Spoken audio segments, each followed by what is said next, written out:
quorum, I am calling this meeting of the Cannabis Control Commission to order at 10:30 a.m. on June 26, 2018. Can I ask, can everybody hear me in the back? Great. Commissioner Doyle is joining us today remotely. Commissioner Doyle, could you just say something so that people can ascertain whether they can hear you or not? Good morning, everyone. Can everybody hear Commissioner Doyle? Great, Yeah. Thank you. Can I ask, is this meeting being recorded? Surprise. A little fewer cameras and microphones than last week, but in any case, let me put the public on notice that this meeting is being recorded. Can I ask everybody please to put their cell phones on silent or shut them off, please? Thank you.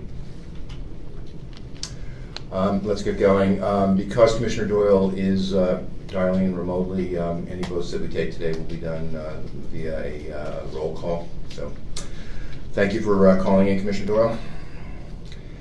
Those of you. Thank you for letting me. I don't think I had an option, did I? Not so much. No, not really. Those of you that were astute observers of the agenda that we posted last week will notice that there are no license applications that are on the agenda today, and the simple reason is that it was just an incredibly quick turnaround from our meeting last Thursday until today. So just to set expectations, we have scrambled a little bit just because next week is a short week because of the holiday right in the middle. But we have managed to find a time that works for everybody, so I'll give you the details at the end. But we will have a meeting on Monday, and my expectation from the executive director is that we will have a handful of licenses to review. Is that correct? That is the hope. I said expectation, I didn't say certainty. Your hope is my expectation, or vice versa.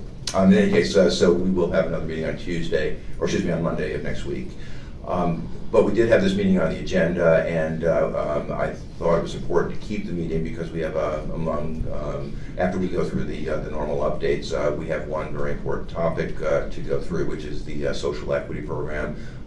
You're all aware of how critical this is as part of the legislative mandates that we have. It's something that each of the commissioners takes incredibly seriously. We are going to be evaluated on our performance, and if our performance is not up to snuff, we will have to go back to the legislature and say, here's what we're going to do better. So this is an incredibly important topic, and given that there are no licenses on the agenda today to distract us, I thought it would be good to keep this meeting as scheduled and have no distractions, literally, other than talking about our social equity program, what the goals are, what the objectives are, how we're going to accomplish those objectives. There is an RFP to be reviewed that we'll discuss and vote on and hopefully approve and send out post-day. So that's really the primary agenda item other than the normal updates. And thank you, Shakia, for all your hard work on this, and we'll have a chance to introduce Shakia a little later on. That being said, let's jump into the rest of the agenda, starting with minutes. And there are two sets of minutes that we know we're required to approve. We'll do that at our meeting on hopefully do that at our meeting on Monday. So we have no minutes to approve at the meeting today. I'm going to turn it over to the executive director for his weekly update, starting with staffing. And I know we have one new commission or team member to introduce. So, Mr. Executive Director. Thank you, Mr. Chairman. As you indicated, as always, we'll start with a quick staffing update. I'd like to introduce to the Commission as well as to the public Anne Marie Hall. Anne Marie joins the Commission as Executive Assistant. Will be supporting the Commissioners, and there she is, and myself in trying to manage a lot of the logistics of scheduling and pulling together really a lot of the functional and administrative tasks of getting the Commission organized. So we're very excited to have her, and looking forward to her contributions. Today is her second day, so we're already very excited to see what she's been contributing.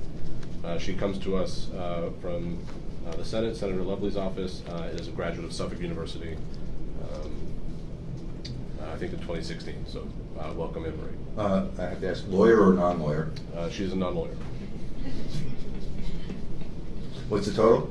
That brings the Commission to 24 staff. And what's the ratio of lawyers to non-lawyers? We're working on it.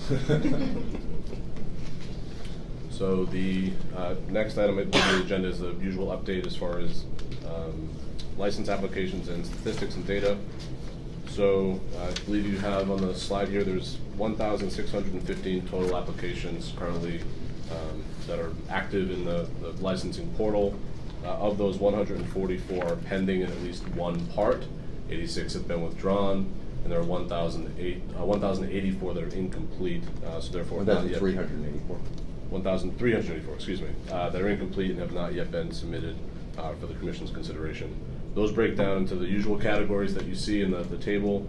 There's 1 independent testing laboratory, 2 craft marijuana cooperatives, 35 cultivation, 31 establishment agents, 9 micro-business, 21 product manufacturer, 3 research facility, 38 retail, 1 transportation with an existing marijuana establishment license, and 3 third-party transportation. So that again breaks down into the 144 pending, with at least 1 packet having been submitted to the Commission. Any questions before we move to the next slide?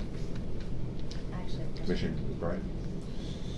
Is the independent testing lab that's currently pending a priority applicant? It is not. Independent testing labs were not either. So the certification for priority status was for existing medical marijuana dispensaries and economic empowerment applicants. So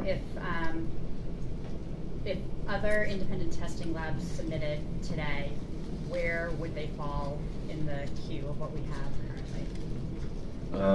Well, so as you know, the Commission is taking applications in the order that they're received. So I guess not to spoil the next slide, but if there are hypothetically 61 applications that are pending with at least 4 packets having been submitted, this would be considered number 62 as the 19th general applicant.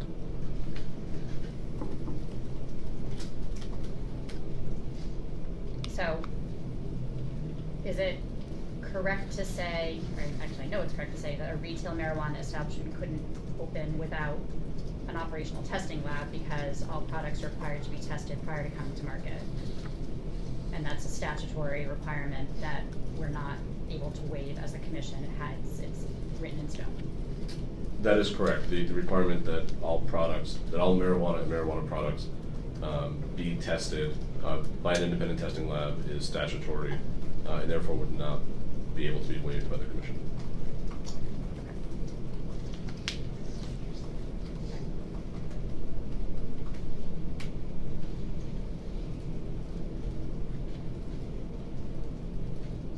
Any other questions for me before we move on? So the next slide includes as indicated, there are 61 applications that have been submitted.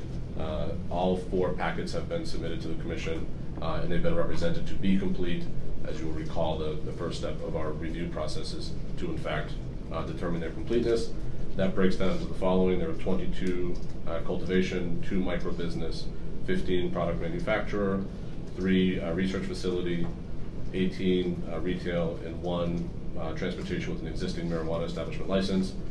As mentioned, there are 40 that have existing R&D priority status, and 3 that have economic empowerment priority status, and 18 that are general applicants that would fall behind the priority status. I also want to indicate that I think on a previous slide, perhaps 2 weeks ago, there was a representation that it was 4 empowerment. That was actually a typo on my part. There have been 3, and there are 3 currently that are pending, and there's again the 40 R&D. Those 61 total applications represent 31 separate entities. Questions on this? So I guess I'd like to raise that I have concerns about the supply chain in the absence of a functional testing lab. And so I would like for the Commission to consider that we allow the staff, give the staff discretion to take the completed applications for independent testing laboratories submitted on or before a date certain, and I guess I would say August 1st seems to be a rational date because it's a short enough time period, but we give them discretion to take those applications out of order for purposes of review to ensure that we have a complete supply chain.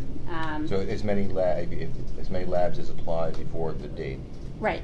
I just want to make sure I'm understanding. And that it be purely for the purposes of being able to get the independent testing labs to the front of the queue so that we can start to establish a supply chain that is consistent with the mandate under the statute and consistent with our regulations. Thank you. Aye. Commissioner Flanagan. Commissioner Title. Aye. Commissioner McBride. Aye. Commissioner Hoffman. Aye. Let the record show that the Commission approved unanimously the recommendation of Commissioner McBride. And again, my thank you for raising it. Can we just, now that we've approved that motion, I just want to make sure that we're clear that the date is August 1st that we're asking for. That's okay. I'm sorry. I should have been more explicit. That's what I voted on. Is that the understanding of everybody else, Commissioner Doyle, that the motion that we approved was all applications received prior to August 1st? Is that what you're? Yes. And that was your understanding, Commissioner Flanagan? Yes. And Commissioner Title? Yes. Okay. So thank you very much again for raising that. I really appreciate that. It's just, so I'm clear on it. So it's August 1st. I guess the interpretation will be midnight as of August 1st. Eastern Standard Time. Standard Eastern Time. Daylight Time, excuse me. It is a staff discretion to prioritize those applications. Mhm. And then, of course, all other review standards will remain. Correct. Okay. Thank you. Thank you. Any other comments on this slide, Mr. Executive Director? I have none at this time. Any other questions? Okay.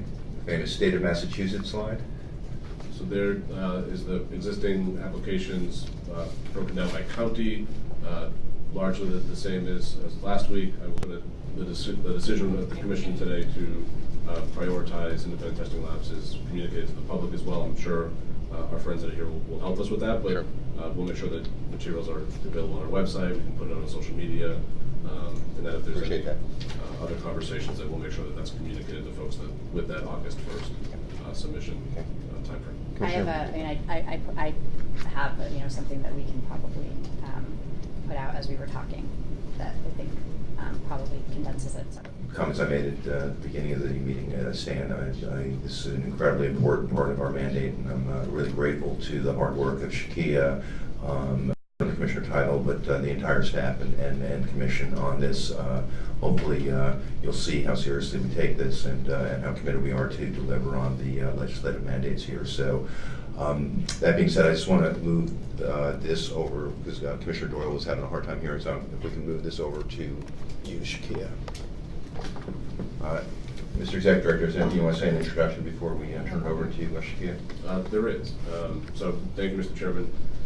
I'm pleased to reintroduce the Commission formally to Shakia Scott, our Director of Community Outreach, who is prepared to present on really what I think is a collective Commission vision for the social equity program, which stems from, of course, the regulatory process that has unfolded. There's a statutory theme and mandate as well that this program be developed and developed in earnest, which has been going on for some time. Shakia has been with us for about a month, and I think what you'll see from her presentation is that she has put a tremendous amount of thought while since having gotten to the Commission, but also beforehand.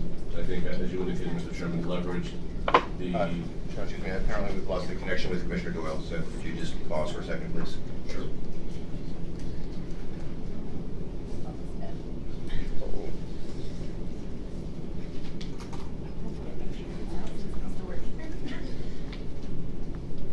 What happened to the... Was it our end or her end? It's moving this. Oh. Yeah.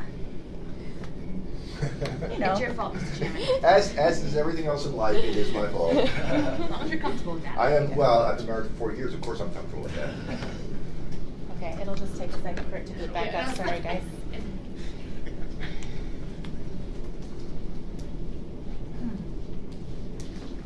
Should we take this time to talk about the next code? We don't have that time.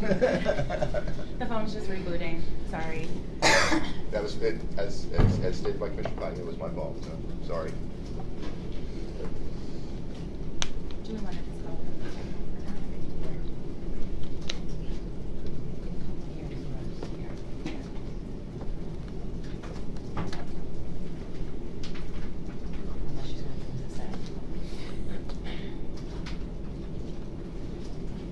Hi, Commissioner Doyle.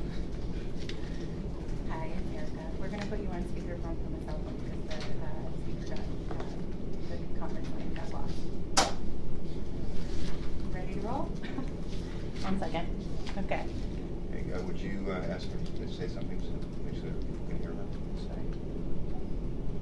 Just make sure to like. Yep. Commissioner Doyle? She's here. Okay. We'll just put it to a mic if she talks. Okay, that's great. I'm sorry, Mr. Executive Director, please resume. Thank you, Mr. Chairman. As I was indicating, the program and really the vision that Shakia will bring to the Commission today is a product of a lot of thought and diligence on her part, as well as on the Commission's. It's really leveraging the Commission's vision that is embedded in regulation as well as in the underlying statute. And again, she's been with the Commission for a short period of time.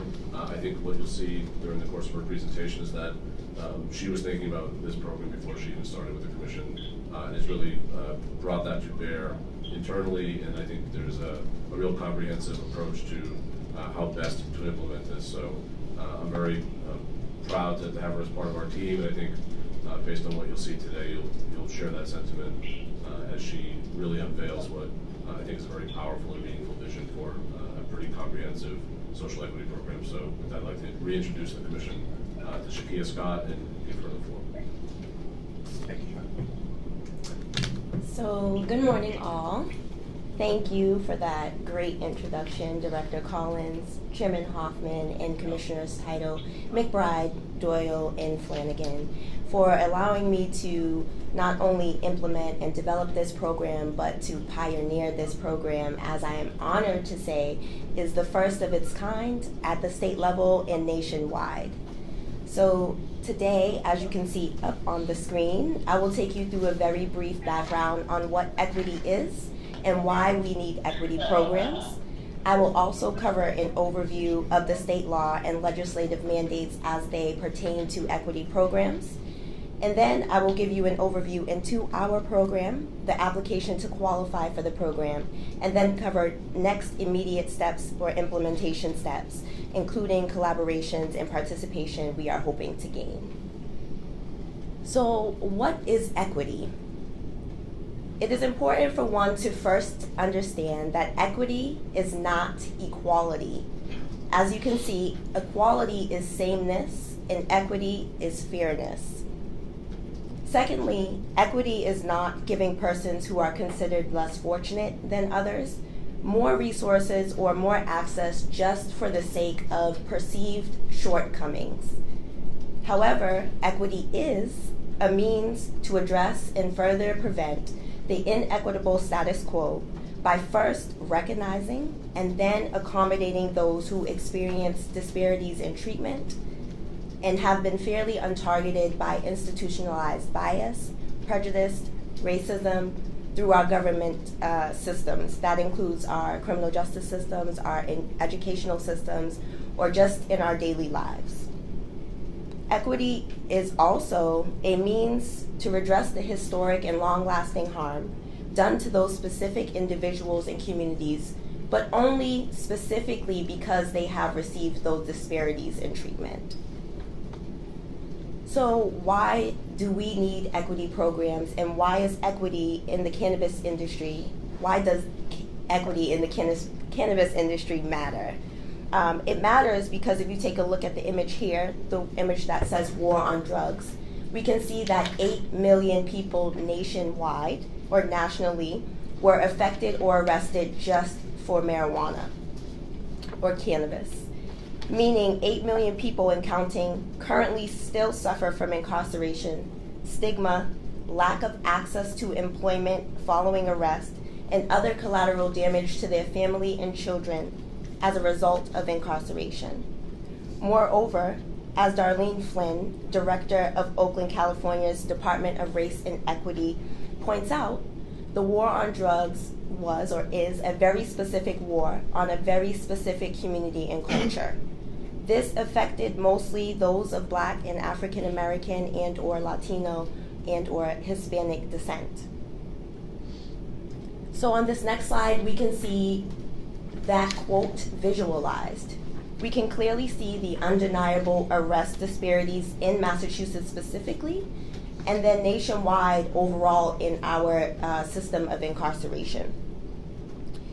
And we focused on the disparities for those who identify as Black and or Latino because these have been the most pronounced.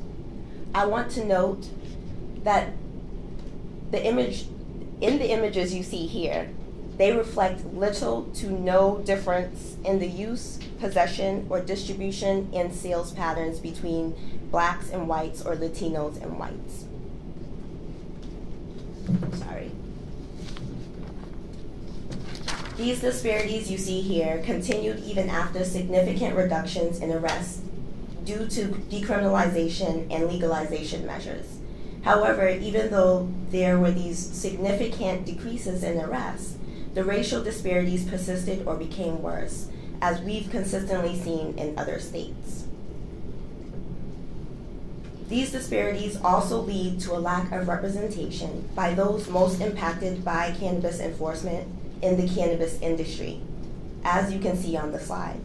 It also points out the key barriers to entry into this industry, and this is specifically what our program looks to address, giving us the opportunity to change the script. So not only is the Commission committed to implementing programs to address these disparities, we are required by state law to promote and encourage full participation by people from communities that have been disproportionately harmed by prohibition and enforcement, and prioritize review and licensing decisions for businesses that promote economic empowerment in those communities. Last year, the Commission began identifying areas of disproportionate impact based on the impact of drug and cannabis arrests within the largest cities of Massachusetts. A study by John Getman, PhD, Associate Professor in Criminal Justice at Shenandoah University. Here is a map displaying what areas are included. This is 29 cities and towns in certain parts of Boston, Worcester, Springfield, and Lowell. And you can find guidance on the Commission's website to help you identify which specific areas in Boston, Worcester, Springfield, and Lowell are part of those disproportionate areas. So as this data changes, these areas will be revisited and reevaluated. In addition to these areas, those whose participation is encouraged under state law and regulations include people of color, specifically of African American or Black and Hispanic or Latino descent. It includes women, farmers, and veterans as well. And those groups were not evaluated solely based on arrest rates. If the Commission fails to provide opportunities for meaningful participation for disproportionately impacted communities, we are required under state law to hold ourselves accountable and take remedial measures, as you heard described earlier. I would like to note that the Commission is preemptively acting on these measures and expanding the scope. If meaningful participation is still not achieved, it will be up to the Commission to examine the barriers to entry demonstrated by the evidence and take appropriate action. Now that we have established a background of what and why, let's dig into the program. Social Equity Program is designed to create sustainable pathways into the adult use cannabis industry for both individuals and businesses, regardless of their desired specialty. This program will allow applicants to reimagine what they can contribute, while also providing avenues to build and support the growth of a robust adult use industry. The program will create these pathways by pairing accepted applicants with qualified vendors based on a track system. These tracks are based on an applicant's specific interest in the cannabis industry, their current skills, and the outcomes they are seeking to gain from the program. The program will also create a dedicated connector for social equity applicants who are job seekers and prospective or current employers for employment opportunities specifically in the cannabis industry.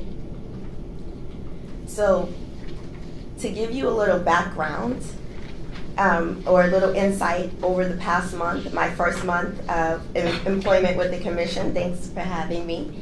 I have dedicated each day to the conceptualization, development, and implementation of this program.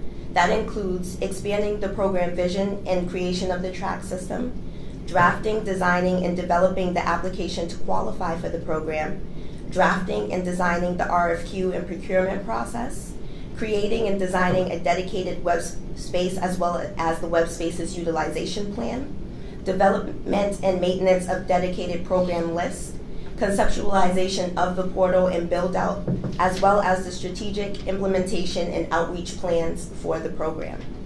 Of course, I must thank all of my coworkers for their collaboration and continued support on a number of these items. So continuing on, to be eligible for the program, applicants or licensees must demonstrate at least one of the following, as you can see listed there. They must have resided in the area of disproportionate impact for at least 5 of the last or past 10 years, and their income must not exceed 400% of the federal poverty level. They must have a past drug conviction and have been a resident of Massachusetts for at least the preceding 12 months, or they must be married to or the child of a person with a drug conviction and have been a resident of Massachusetts for at least the past preceding months, 12 months. Also, based on the reevaluation of the areas of disproportionate impact, eligibility for the program and eligibility criteria will be revisited over time. Now, moving on to our track system, there are 4 tracks an applicant can fit into based on their specified needs and position in the industry they are looking to fill. Our first track is the entrepreneur track, and this track focuses on those seeking licensure and ownership of marijuana businesses. Topics covered will include, but are not limited to, navigation of the application, licensure, and certification processes, and training on common industry challenges. Our track 2 is our core track. The core track is focused on those interested in cannabis careers at registered marijuana establishments at the managerial and executive level. Topics covered, will include, but are not limited to, management and executive level workforce development training and common industry challenges. This track is subdivided into core professionals, which have 7+ years of experience, and core experienced candidates who possess 2 to 6 years of experience. Our third track is our re-entry and entry-level track, which is focused on those re-entering society or recovering or coming back into society from being incarcerated, and those who have little to no experience, which is 0 to 2 years of experience, requiring introductory level skills. Topics covered will include basic skills-based trainings and business development. Our fourth and final track is our ancillary track, and it provides training for those with existing skills that are directly transferable to working with or supporting cannabis businesses. Topics covered will focus on skills commonly used in the industry, such as software development, customer service, security, and other practical transferable skills directly focused on working with legal adult use cannabis. The track is subdivided into ancillary professionals. Those are people with professional skills such as law, accounting, and technology skills. And trade professionals, those with trade skills or occupations that require a specific set of skills, such as drivers, plumbers, HVAC experts, electricians, mechanics, and carpenters. This track is also designed for those seeking to be inventors or developers of new cannabis accessories and tools. So here we see the goals of the program, and the overall goal of the social equity program is to decrease the disparities in life incomes for these specific individuals and improve the quality of life in areas of disproportionate impact by first, reducing barriers to entry in the commercial adult use cannabis industry, provide professional and technical services and mentoring for individuals and businesses facing systemic barriers, and promoting sustainable, socially and economically reparative practices in the commercial marijuana industry in Massachusetts. The benefits of the program will include, but are not in any way limited to, what you see here. There will be ongoing technical assistance. There will be fee waivers and initial exclusive access to certain types of licenses for these equity applicants. Here we can see an application overview. To apply for the social equity program, you will be able to access the application on the Commission's dedicated web space, which is, and you'll see it at the end, www.masscannabiscommission.com/social equity programs. It is not available yet, but you can stay updated there or feel free to contact me directly. However, the application will be digital and accessible, and it will be a 9-step process, as you can see on the slide. I do want to point out that for qualification 1, 2, and 3, steps 6, 7, and 8, an applicant will have to provide documentation, upload documentation, or provide it directly to the commission to prove the qualification status.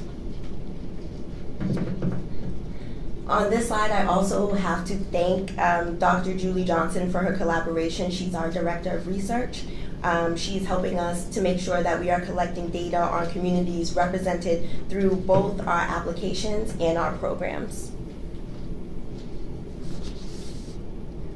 To make sure that the program is living up to its purpose and is aligned with its goals, the Commission will track and measure the overall increases in participation in the industry during and after completion of our program, particularly for individuals residing in impacted areas, women, veterans, farmers, and people of color, specifically those of African American or Black, and Hispanic and or Latino descent, individuals with drug-related convictions, and economic empowerment applicants, as well as certified economic empowerment recipients.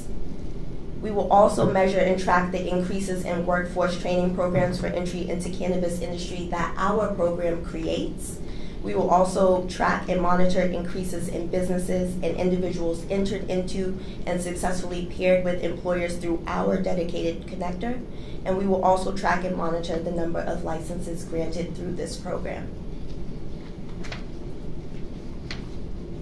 So the next steps for the program, the first implementation action and the immediate next step, the Commission will seek vendors to develop face-to-face and on-demand curriculum, as well as provide professional training, technical services, and mentoring to individuals and businesses seeking assistance with entry into the marijuana industry through the Social Equity Program. The Commission hopes to release an RFQ via its website this week, the week of June 25th. And so that will be what the commissioners will vote on today, and that will roll out as soon as we can get a vote. I do want to say that if you are looking for more information on the program or regarding participation in the program, please feel free to contact me directly, and my contact information is up on the slide. Or please visit masscannabiscontrol.com/social equity programs, as you can see there. Also, for those interested, I can add you to our dedicated list so that you may be alerted when the RFQ becomes available and or our application becomes available.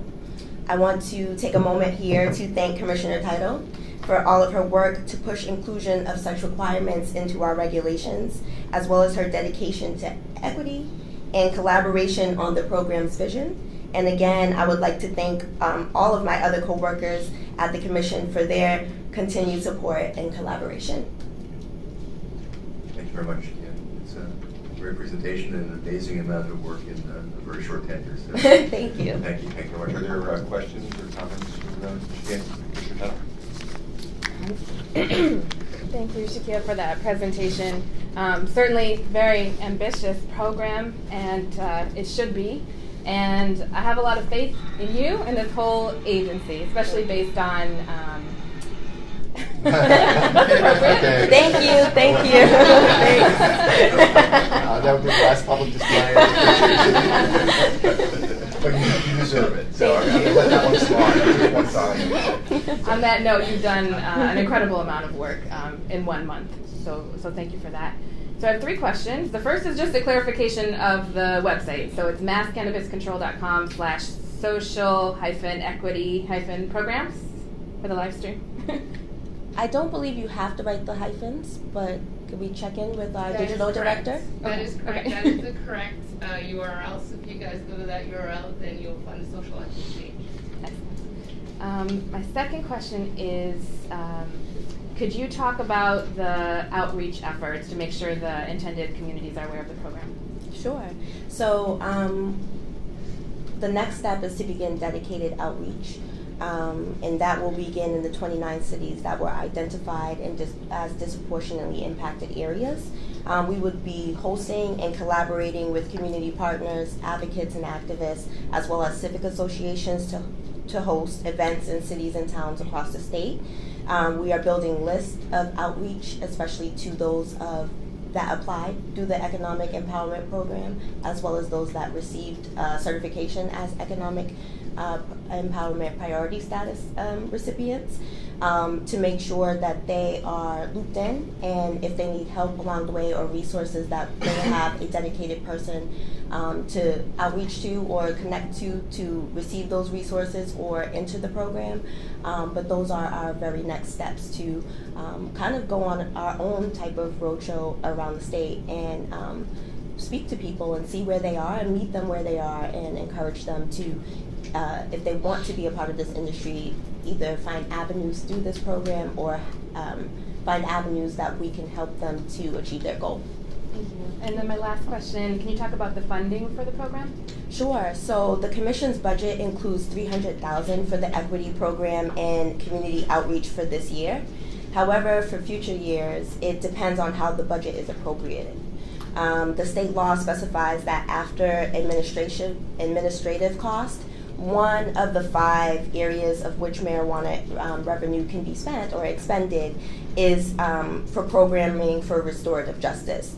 Under the state law, that includes equity programs, workforce development, and industry-specific technical assistance, like we're doing, and specifically for people in disproportionately impacted areas. Thank you. Thank Other you. questions?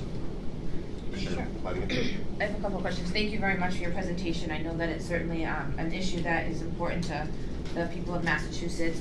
I just had a couple of questions about the defined disparities slide. When we talk about the pie charts about the racial disparities in the incarceration system, is that just for marijuana convictions or is that for all drug crimes? The second one, where, like you said, racial disparities in the system of incarceration, that's for all drug crimes. Okay, so that's including everything from Massachusetts. Yep. The other question I have is when you talk about going out into the 29 disproportionately impacted communities, which is going to be your priority, what is the goal? I mean, I know the goal has been to participate in the program, but are we talking employment or are we talking ownership? And then how do you determine which communities outside the 29 communities you're going to target after that? Because having been through the Doyle Road show that we just did, it's a large area. I mean, we have a relatively small state, but it's a large area to cover. And I think if we're trying to be very inclusive, my hope is that there's a plan to include, whether it be regionally or however you can come about that. So I think that the goal of the outreach is, one, to gauge where people are and to meet them where they are, whether that's if they want to be owners, if they want to be licensed, if they want to just participate in the industry or know more, that we're showing up with resources and education and keeping them in the loop and not feeling separated. What goes along with that is building trust and having people say, oh, this is a state agency, but I can trust them to get me into the industry without thinking that they're setting me up, in a sense, or just to build that trust and to be present in those areas so people feel connected and they can come to us at any point and say, I would like to be a part of this industry. What do I do? Where do I go? And their first outlook or outreach is to us, and not confusion. I think that's part of the goal. A lot of part of the goal as well is to get people's interest into this program and to let them know that it's here and that it's not specific to licensing, because that's not what everyone wants to do, and everyone can't be an owner. We have to think bigger about building out the full workforce and about building out the full industry. And to speak on the point about the other cities that are not included on that list, I do know that per the study by John Getman, he identified more than 29. And so I think that my first step to outreach those other cities and towns is to follow that lead. So after the 29, go to 30, then 31, then 32 on his list that he identified, because those are increasingly or included in those areas of disproportionate impact. They're just not the most. And then just to put it out there now that this is not a program or a commission that is going to exclude anyone. So just because the program isn't tailored to you doesn't mean the industry isn't for you. Thank you. Other questions? Commissioner McBride? I have a question that might be better saved for when we talk about the RFQ. So if it is, then we can certainly table it. Okay. So when we're talking about the program, are we conceptualizing it as one-on-one assistance? Are we conceptualizing it as sort of like, training, programming? I mean, I guess what's kind of the general concept for what folks who are involved in the program can kind of expect if they become part of the program? So I think we could look at that from two ways. If you are going to be a vendor, I think it's specific to what you do. I don't want I shouldn't say I don't want, but I wouldn't want a vendor to think that they have to change their whole teaching style or curriculum to be a part of the program. So even through our application on the other end of that, we made it a choice for the applicant. We want the applicant to specify what their needs are so that we can meet them where they are, and we're not making this one-size-fits-all program, which we know usually doesn't fit all. That leaves a lot of people out. So the applicant will, through the application, specify what they're looking for. I'm looking for workshops. I'm looking for one-on-one consultations. I'm looking for seminars. I'm looking for big conferences. I'm looking for, digital resources like YouTube videos and just language or books I can read. And then finding those vendors that already suit those needs, as opposed to saying, we want everyone to come into this program and design a one-on-one or design a seminar. We want to meet you where you are, and that's how you make it as inclusive as possible, because you're not putting all these standards on the vendor or the applicant to say you can only come at this time and it's just going to be this specific learning that you're going to receive. So for instance, one of the things that there are a lot of aspects of this program that I don't have experience with, but one of the things I do have experience with that you and I actually talked about is on the legal side, right? And as I was out doing continuing legal education with the Social Law Library in Springfield, and then down in the south, at UMass Dartmouth and here in Boston, one of the pieces that I was talking to the attorneys that attended that program about was being involved in this program and finding a way to involve yourself if you have a skill to bring, a legal skill to bring, whether it's negotiating contracts or understanding cannabis law and helping folks navigate that this is a really good opportunity for folks who are participating on the social equity side of it, but also for people who maybe are looking for a way to become involved in this way. And so I guess I have a real interest in making sure that to be is obviously a one-on-one sort of piece. And I would be really interested as we move forward, including a piece of that in this programming, and whether it's through this RFP process or whether it's through working with organizations like the Boston Bar Association, Mass Bar Association, Women's Bar Association, sort of these affinity organizations, to try to figure out a way to make those connections, because I think that it can really be beneficial for people on both sides of that to have that interest level and to have that expertise sort of brought to bear. So I really am thrilled to see this coming together the way that it is, and I think that there are a lot of opportunities to build on this as well, and I hope that we can kind of take advantage of those relationships and those organizations to kind of push this forward also. Thank you.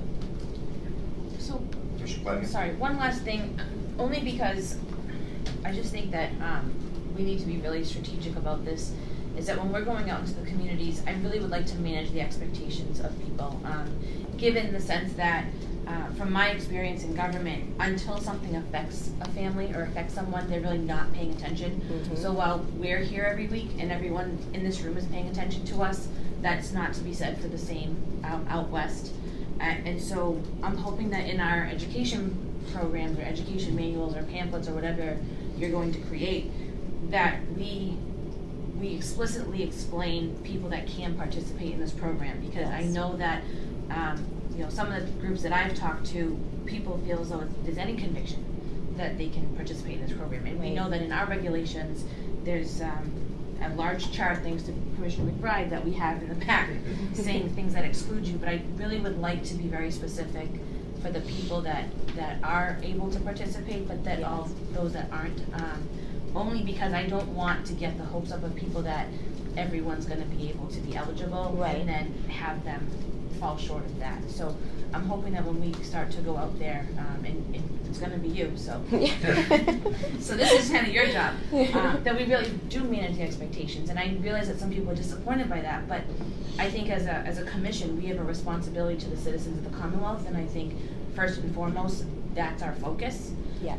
And then everything else comes secondary. So if we can work on that, and I'd be happy to work on that with you, but I really think it's important to just explicitly say and manage those expectations before we get out there. Perfect. So, could you ask Commissioner Doyle if she has any comments or questions? Commissioner Doyle, you all set? You have something to say? I am. I had questions, but they got answered in the course of the presentation and discussion. Thank you. Thank you. Any other questions? Again, Shakir, thank you very, very much for both this great presentation. Thank you. I think it's time to review the RFQ, so if the executive director could walk us through the RFQ and what you're requesting for the commission today. I'd appreciate that. Sure, thank you, Mr. Chairman, and my thanks to Shakir as well. As I indicated, introducing her this morning, I mentioned that she's been with the commission for about a month, but as you can see from her presentation, I think she inherited a really good vision and plan, and then really picked that up and ran with it to today's presentation. So related to that, of course, we have some other items that she mentioned that are kind of tangible and are related to a rollout of this program, which includes the launch of the Commission's application, which will be another element of our Cannabis Industry Portal, Mass CIP, which we're working on making sure that when we roll that out, it is as seamless as other launches that we've had to that platform. We also have the RFQ, which is before you,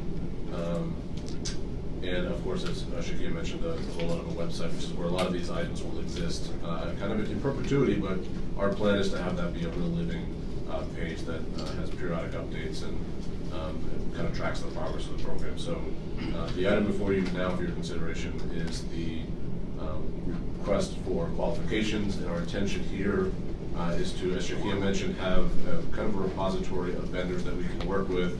I wanted to Commissioner McBride's point identify that this is not a kind of an end-all be-all for the program. It's really meant to be a component of the program. There are also going to be plenty of opportunities for that one-to-one connection to make with certain, let it be accountants or attorneys that want to participate in this program and partner with the Commission.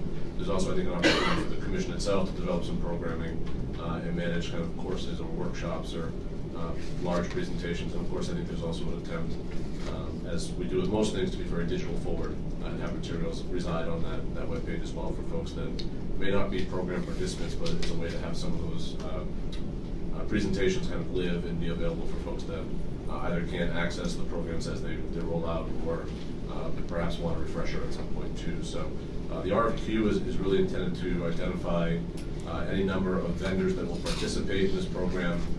The rationale for doing an RFQ versus an RFP is we're looking to develop a list of qualified vendors that we can work with as a way to be inclusive and as a way to maximize our own efficiency based on skill set, based on region, based on experience, and really partnering those applicants that come through the door with vendors that are able to satisfy their needs. So this is typical from a formatting standpoint of previous procurements, but it is different in what the end result or objective is of the procurement, which is to identify a list of qualified vendors as opposed to identify one singular vendor to work with the Commission. As you know, when we did the seed-to-sale tracking and licensing procurement, we identified a single vendor to work with on both of those functions. this is really intended to identify a list of folks, and then issue what I would describe as kind of mini procurements from that to say, we're looking for this specific service, and go to that list of qualified vendors that we can then choose to work with. It also allows us to make sure that more folks are able to be part of this program, and allow for Shakia, as she rolls out, to again identify those partnerships and really match expertise with services being sought. So again, from a formatting standpoint, it should look familiar to the Commission. As Shakia indicated during her presentation, our hope is to, if the Commission is so inclined, to approve the release of this procurement, to really have an accelerated time frame. If we map it out, if the RFQ were to be issued as early as tomorrow and posted to COMBI's, the state's procurement website, as well as to our own website, the number of steps would put us in a position to potentially have an approved provider list by mid-August. Again, that's accelerated, but it's, I think, also mindful of the fact that there's a lot of steps that need to transpire in order for that to get accomplished. So, happy to take any questions you might have.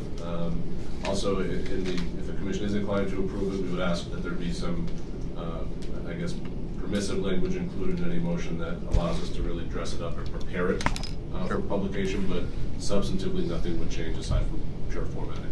Okay, thank you. There are questions or comments for the Executive Director? Commissioner Time? So the first question is, you said for the date, we would hopefully have an approved vendor list by August. So what's the date range approximately when you would expect it to be open for people to submit applications? Sure. So I guess, again, using the time frame of if it were to be posted for tomorrow, responses would be due to the Commission by and around July 25th, toward the end of July. Of course, I think we're trying to be mindful of the fact that there's a holiday coming up and folks don't need to obviously enjoy that, but also be able to get questions. Even us? Oh, yeah, no. He wasn't referring to us. It was worth a shot. Also, so in the procurement process, historically what we've done is provided an opportunity for vendors to ask us questions, wanting to make sure that we're mindful of those questions and able to be responsive to them. Post those questions, they can then respond or react to those responses in order to fulfill any proposal they want to submit. So baking all of that into the time frame, if the RFQ were to be issued as early as tomorrow, responses would be due to the Commission on the 25th, with then our plan being that we would evaluate them as quickly as possible. So the next steps are really driven by the Commission's work and one, workload, but also how, I guess, in-depth we want to go with our review process. It could be that we invite folks in for presentations.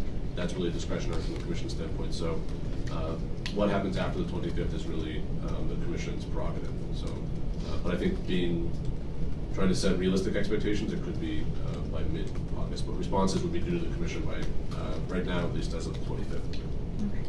And then this may just be, it depends, but I had a question about the digital content. Sure. So if a vendor creates, say, a YouTube video that trains on a particular topic, would we then own it, or them, or both? I would say it depends, although I think our intention is if the Commission's going to be providing compensation for that video, that we would own that content. That would be our expectation, but of course, anything is subject to negotiation, and we would engage in that process. But I guess as a kind of fundamental approach, if the Commission and thereby the Commonwealth is paying for any content, would be our expectation that we would own it. Do you anticipate that maybe we would use those videos for other purposes, or perhaps make them public, or use them in other ways? I think that would be our intention. That would be our plan. I think first is to serve the folks that are participants in the social equity program, but then if there's any utility beyond that, I think that's something we would have to consider. Yeah. Great. The responsible vendor program, could somebody apply for this and then also qualify to be a responsible vendor program trainer? They certainly could. I think this is they're different, of course, as you know, but I think there's definitely, responsible vendor program is really intended for licensees and their agents, whereas this is for perhaps a broader audience that it could include, as Shakia mentioned, those kind of ancillary professions as well, but there's certainly nothing that would preclude someone from participating in this.